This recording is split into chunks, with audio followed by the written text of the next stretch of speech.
আসসালামু আলাইকুম। আশা করি সকলে ভালো আছেন। মা এগ্রো নার্সারি ইউটিউব চ্যানেলে সকলকে স্বাগত জানাচ্ছি। তো আজকে 2026 সালের জানুয়ারি মাসের 30 তারিখ অর্থাৎ 30শে জানুয়ারি। তো আমরা আমাদের শাহী পেঁপের বীজ দিয়েছিলাম, দেওয়ার পরে এভাবে পলিথিন দিয়ে ঢেকে দিয়েছি। তো আমরা আজকে দেখব কেমন জার্মিনেশন হয়।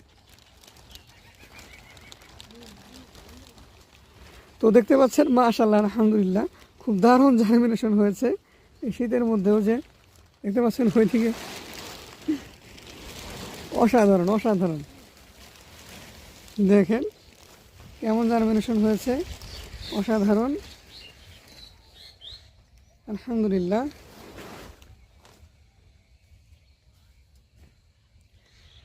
তো যারা শীতের মধ্যেও পেঁপের চারা উৎপাদন করতে চান, বীজ থেকে কিভাবে চারা করতে হয় ভিডিও ইউটিউব চ্যানেলে দেওয়া আছে।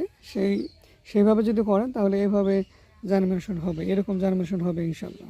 তো সকলকে ধন্যবাদ জানাচ্ছি। আসসালামু আলাইকুম।